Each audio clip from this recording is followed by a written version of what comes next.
So I recently engaged with a young person online who had some questions for me and for other atheists or unbelievers, and indicated that she was having problems getting these answers from her family, and asked if I could make a video to her detailing some of the answers that I might have to some of the questions she had. It's a long-winded way of saying that this is a video response. So without further ado, I'm going to read off some of her questions, and then I will try and respond to them to the best of my ability. Caveat: I am not a biblical scholar, nor do I have a degree in ancient history, philosophy, neuroscience, cosmology, or anything like that. I'm just some guy trying to answer questions to the best of my ability. I hope this helps.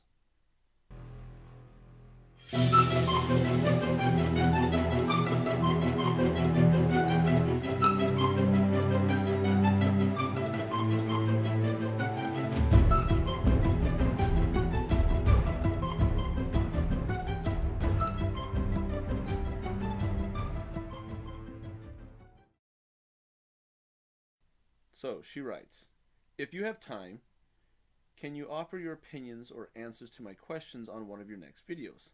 Like, where did God and the devil get their names and who named them? Isn't it strange the name God sounds like the word good and the name devil sounds like the word evil? So the names of God and the names of the devil as we currently ascribe to them, Yahweh or Jehovah for God, comes from the Hebrew where they would YHWH, and they would leave out the consonants, and they would not ever say the names. We don't actually know if it's Yahweh or Jehovah. We guess. That's where that comes from. It's probably Yahweh or Jehovah. However, if you want to go into a bit more of ancient history, you could say that the original name of God was El or Elohim. For example, my first name is Michael. It means who is like unto God. El was the name of God, or it meant God. It was his name, synonymous with. And Micah meaning who is like. Then you have Rachel, Gabriel, Danielle. All of these names had the suffix of El at the end. This was the name of God. Then you have Elohim, another version. Or you might even say that it was another God. Interestingly enough, the name Yahweh means he who musters the armies. He was the god of war, you could say. The Greek version would be Ares, or as the Romans called him, Mars. Now, the devil, as we currently call him, is Lucifer. In the Bible, that's not actually his name. We call him Satan. Jesus calls him Beelzebub. The name Lucifer comes from, I forget which part of the Bible. I'll try and link it in the comments down below. And it's a prophecy. I want to say it's by Daniel or Ezekiel. I think it's Ezekiel. Where he says, "O Lucifer, O morning star, how you have fallen from heaven," or something like that. And that's given to popular culture as to the name of the devil.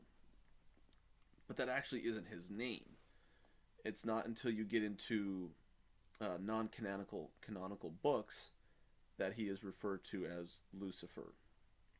Typically, he's called Satan. And Satan is just a Jewish word, a Hebrew word, I should say, ancient Hebrew word that means the accuser, one who accuses. Originally, he was called Ha-Satan. The Satan, the accuser. And he was an angel of God, much like the archangels or guardian angels. They have a job. His job was to go around and to stop people from doing evil deeds. He was kind of like God's police force, you could say. So that's where we get that from, roughly.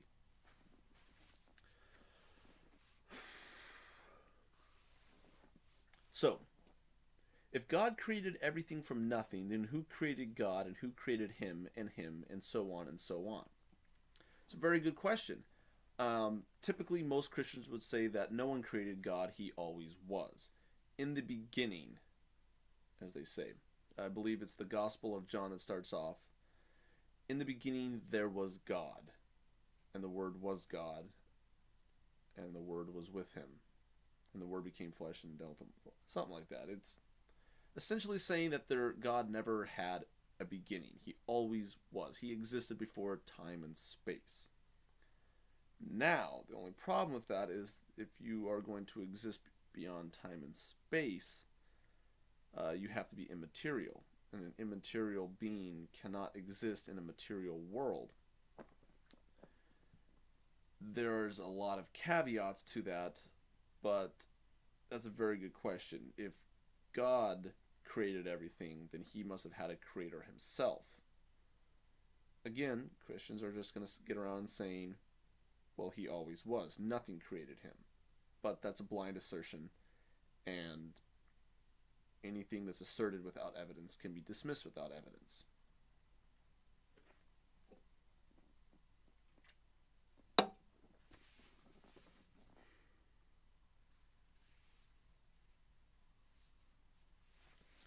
Before God created everything from nothing, he was floating around in blackness and silence. For how long? What was God doing in black silence? He must have been bored out of his magical mind.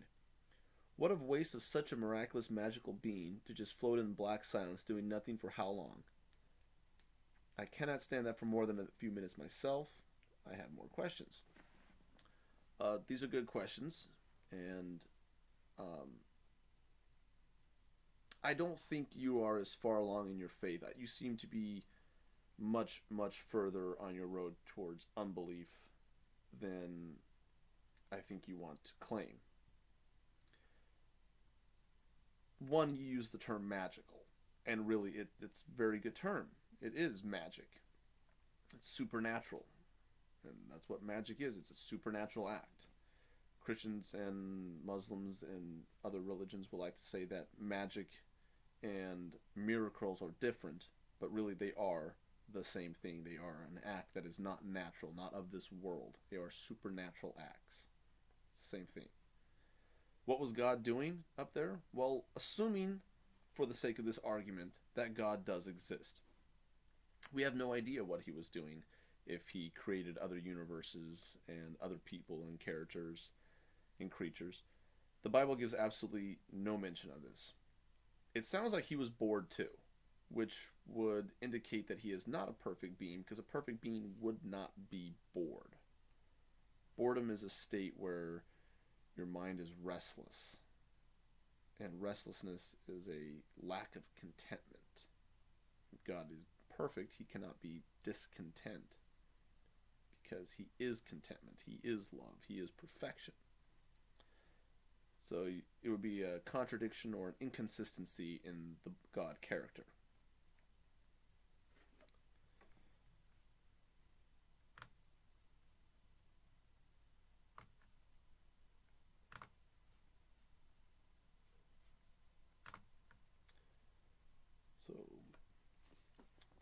So, regarding Adam and Eve, I think that God actually set them up to fail.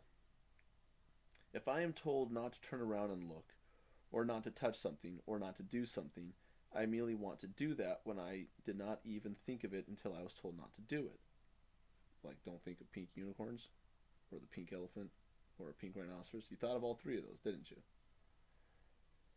We always want the one thing that we cannot have. God put the tree right in the middle of the tiny garden in plain sight. Couldn't the tree be on the other end of the world out of reach? If the parent does not want his child to touch something bad, the parent puts the dangerous item out of the child's reach, such as poisons or medicines. The adult does not put the item in the child's bedroom and say, "Don't touch that now." God actually set them up to fail, actually dared them to fail. And the Bible does not say how long Adam and Eve resisted temptation. Was it 1 day or 50 years? This matters. This should impact their punishment. punishment does not fit the crime. All of those punishments just for the sake of a bite of fruit. God was the strictest parent I've ever heard of. What happened to forgiveness for sin by simply asking? Did Adam and Eve forget to ask for forgiveness? The Bible does not say. Yeah, that's a good question. Really, you should not be asking atheists these questions, because we're going to look at you and go, exactly. It makes no sense. It's a nonsensical story. So when you look at it, though, as mythology, it makes a lot more sense.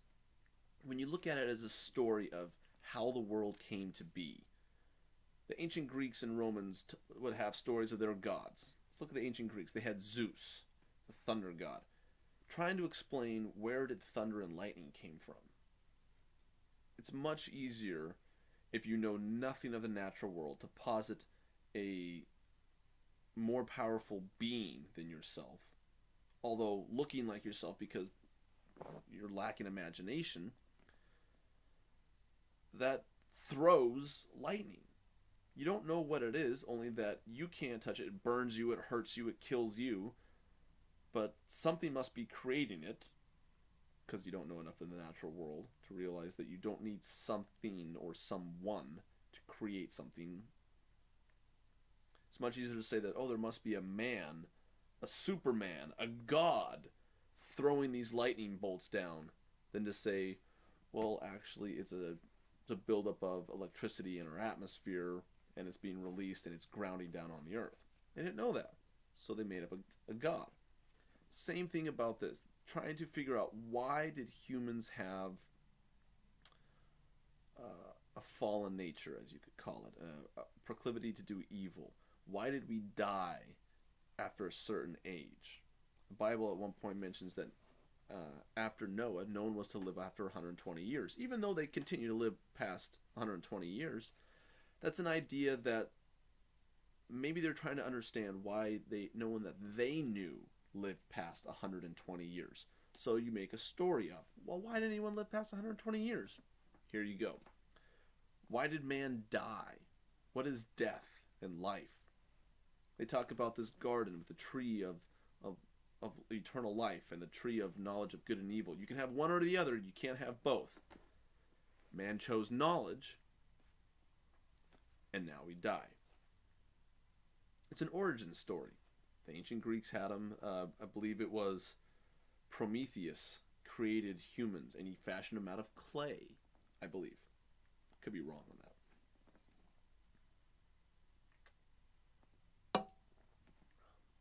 So when you think of it as mythology, they're trying to explain something that they didn't understand in a way that they could understand.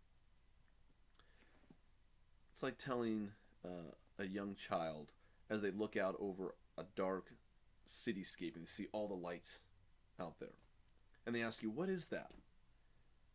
Sometimes you'll tell them, oh, they're fairy lights. There's fairies blinking. The kid goes, oh, okay, got it. But if you tell them each one of those is actually a single incandescent light bulb that's powering at about 120 watts, the kid's going to look at you and be like, what? I don't understand. We tell children these simple concepts, mostly so they'll just shut up and they won't ask us any really hard questions. We have to explain it, especially when we have a hard time explaining it ourselves. If we don't understand where life and death comes from, isn't it much easier to tell everyone else a story that explains it, and people just accept that and move on with their lives? Think of it as a survival tactic.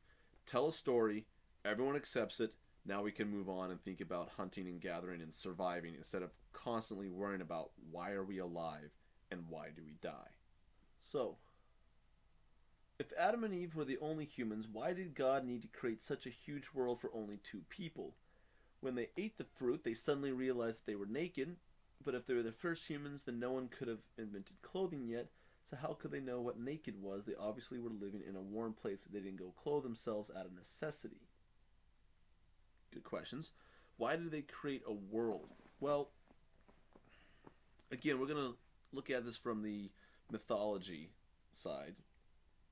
Now, we'll look at that second. So, as a character of God, many Christians will say he created it because he could. He's God. He creates this lavish world with a garden in it. The garden was not the whole size of the world. The garden was in what is now Iraq, where the Tigris and the Euphrates and another river joined.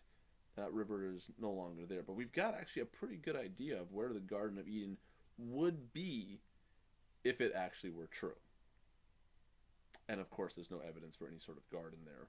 And there definitely is no angel standing at the entrance of this garden with a flaming sword keeping people out. There is no garden. It was supposed to stand there forever. And people could go and see it, and they just couldn't get in because there was an angel guarding the tree of life. There is no tree of life.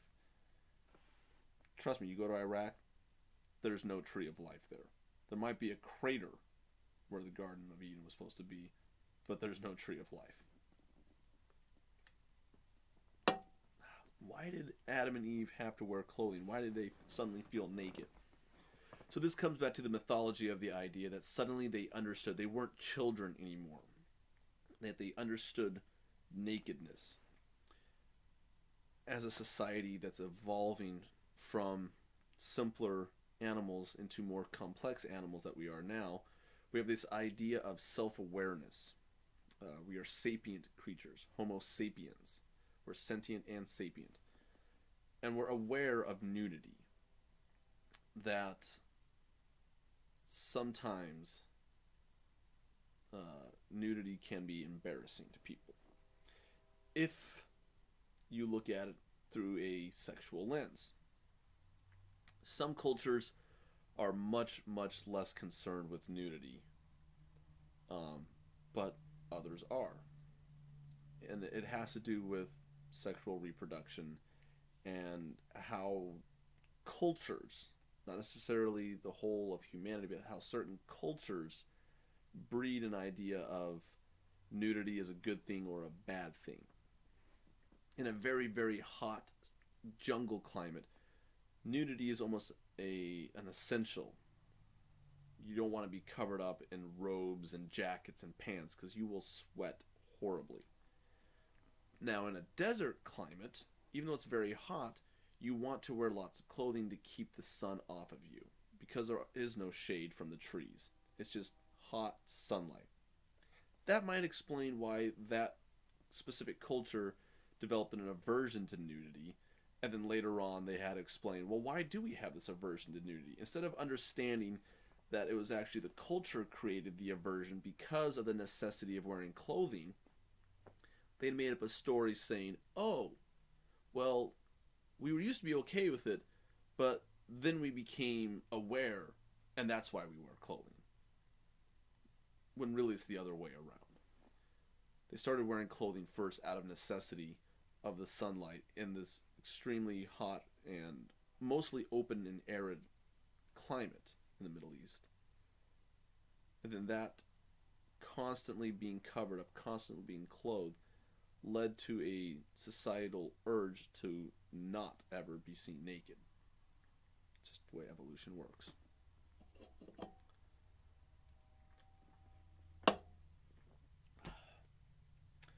God punished the snake by making him crawl on his stomach. That is not such a punishment. I thought that the bigger punishment was taking away the snake's ability to speak, which the Bible does not mention at all. Suddenly humans and snakes could not communicate, and suddenly snakes are poisonous, which also was not mentioned. Why didn't the snake just bite Eve in the first place? So, the talking snake.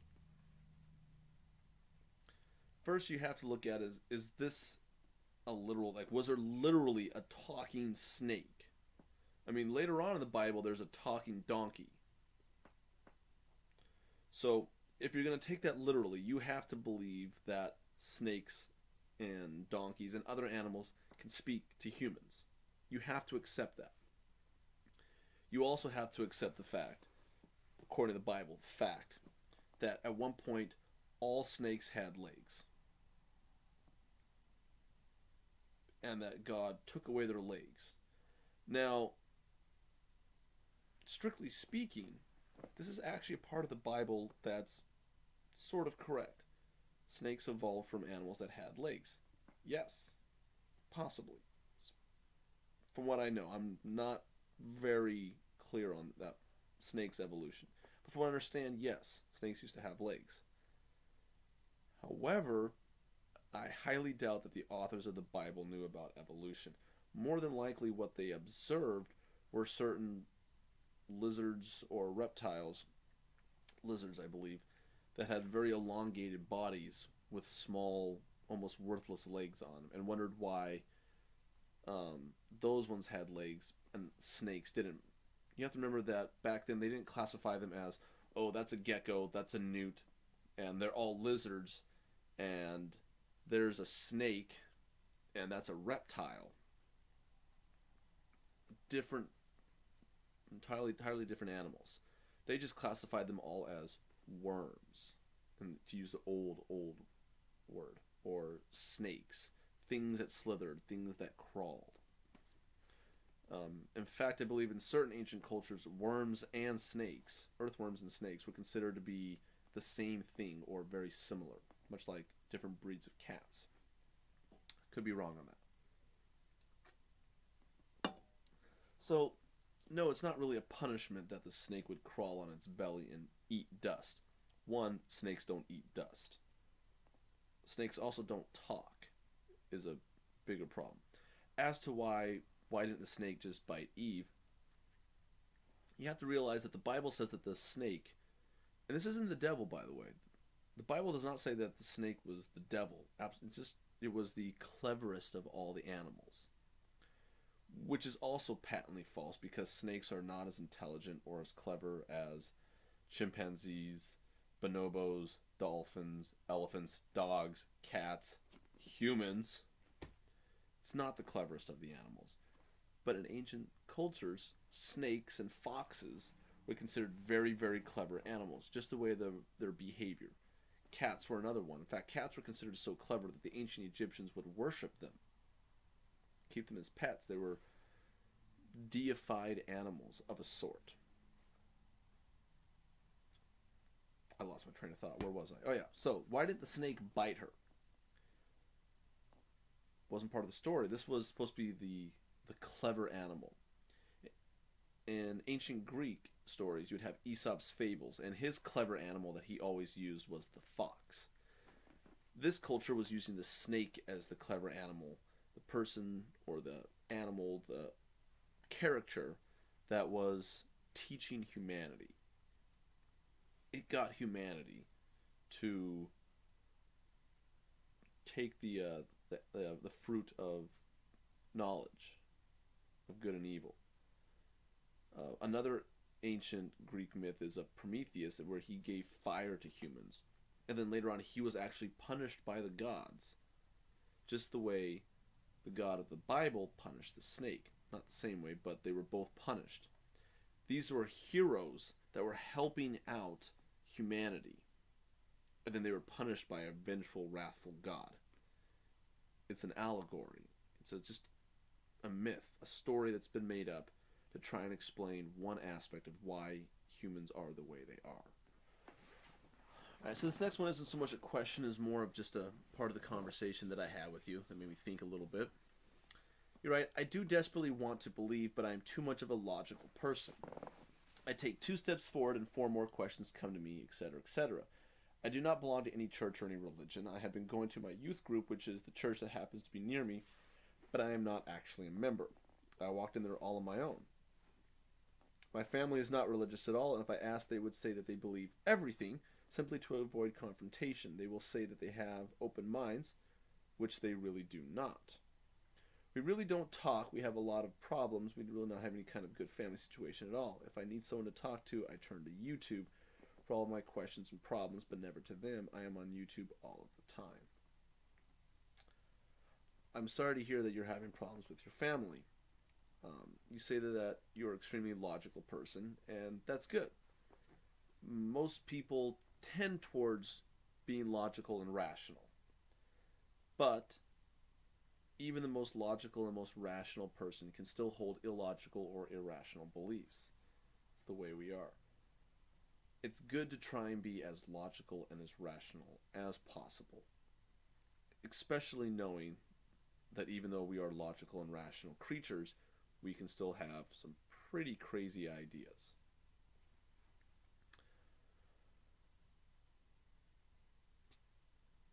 Wanting to believe, there's absolutely nothing wrong with wanting to believe. I'll be frank and I'll admit that I want to believe as well. I would love to believe.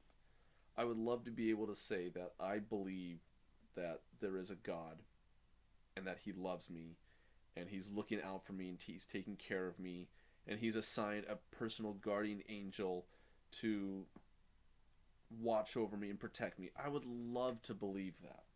There's nothing wrong at all with wanting to believe. I just can't do that. After everything that I've looked through, I cannot believe. If you're honestly looking for the truth, I would recommend, this is just my recommendation, starting off with a neutral position. Now, a lot of people tell you that atheism is not a neutral position, when technically speaking it is. Technically speaking, atheism is saying, I don't believe in anything. It's a blank slate. In any gods. I have a lack of belief in any gods. And then you can fill in that belief with saying, well, maybe there is a God out there, but he doesn't really interact with anyone. He's not a personal God. And you can say, okay, that makes I'm a deist now. Then later on you can say, well, maybe he's more than just a vague God. Maybe it actually is a specific God. And then you could write in, well, okay, maybe he's the God of the Bible. So you're like, all right, so Judeo-Christian Muslim God. Then you can narrow down from there, like, okay, I actually think it's the Muslim God. And from there you can narrow down to Wahibi. I think I'm pronouncing that right. So atheism is just a blank slate.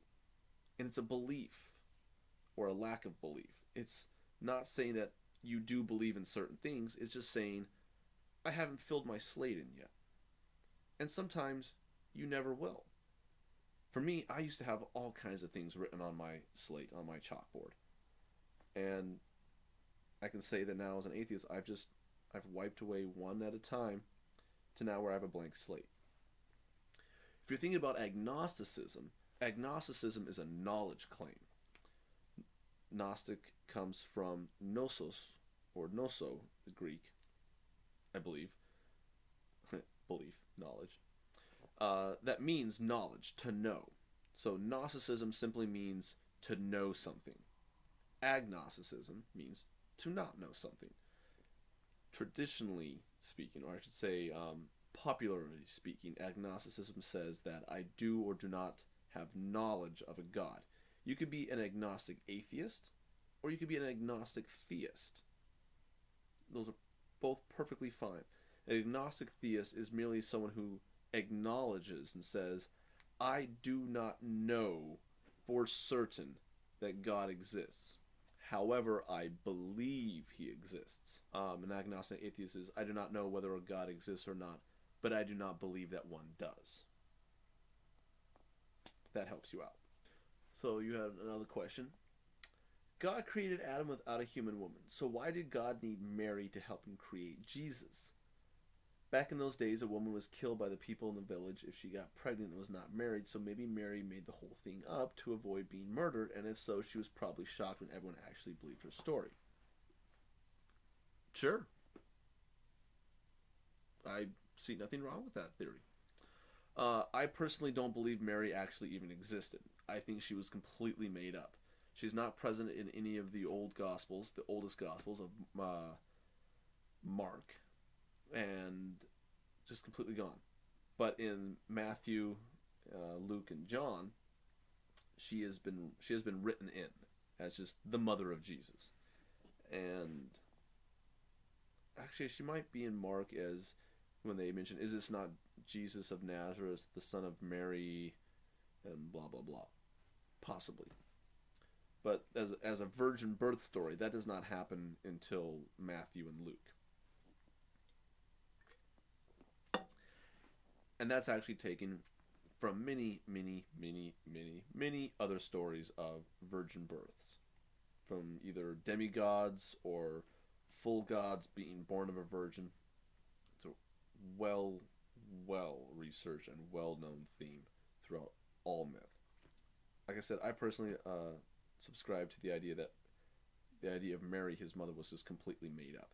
If she was a real person, yeah, your theory could be extremely plausible. I mean, what is more plausible? And I'm going to try and quote Christopher Hitchens here. Badly, I'm sure. What is more plausible, that a woman gave birth as a virgin, or that a Jewish whore lied? So, yes, your theory is entirely plausible.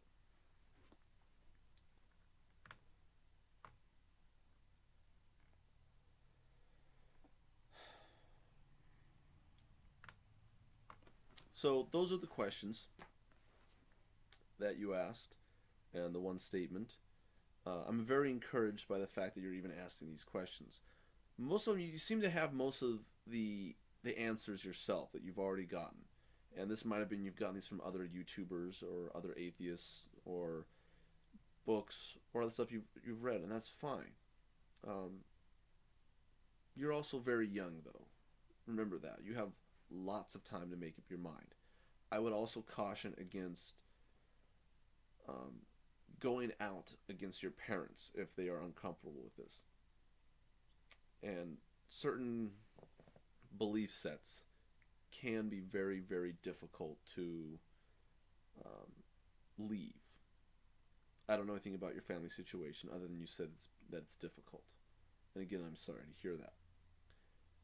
This could be a strain on your family if you are questioning and asking and publicly stating that you don't believe this or you do believe that. So I would recommend against that until you are older and you're able to take care of yourself and be out on your own. There's nothing wrong with currently, right now, having doubts about something. And there's also nothing wrong with not knowing the answer. There are plenty of questions out there that I am more than willing to admit that I don't have the answer to and I don't know. That's okay. We don't have the answers to everything. What's not okay, and what I do not like, is when I find an answer that I say I don't know, and then other people go, oh yeah, we don't know the answer to that either. Therefore God. Or therefore I'm going to position this answer and I'm never going to change it. Or I'm never going to try and find out the answer. Because I'll just say God did it. I don't like that. Instead of finding a convenient label or a convenient answer, we should continue searching and learning and growing. And keep that attitude. Keep the questions coming. Even if you've got most of the answers yourself and you've positioned many of the answers yourself that are perfectly plausible, perfectly logical, there's nothing wrong with these answers that you have asked. There's nothing wrong with these answers that you've given to the questions you've asked. Keep asking questions. Find harder questions to ask yourself and to ask other people. And if you really do want to believe that badly, I would recommend talking to theists and asking them why do they believe what they believe. You might find a belief out there that really just rings true with you. Whether or not it is another matter.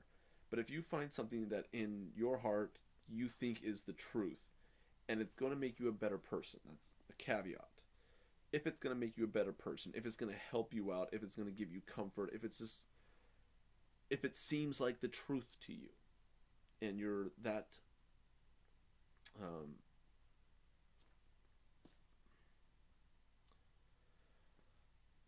and if you're that desirous of the truth, then go ahead and believe that.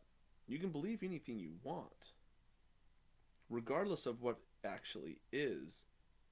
All of us can believe whatever we want to. I can believe, that I have the ability to fly. Doesn't mean it's true, but I can believe that if I want to. I could believe in a God if I wanted to. The thing is,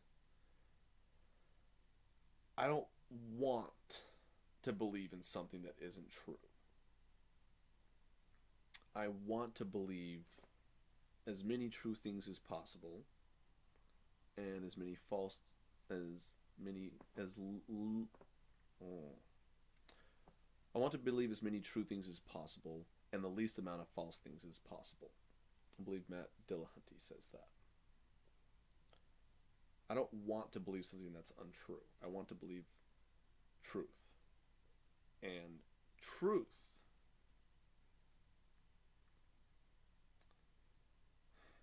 is nebulous, because truth is really just an opinion that you become convinced by. For example, it is true to me that sports bikes are better than Harleys. To me, that's true.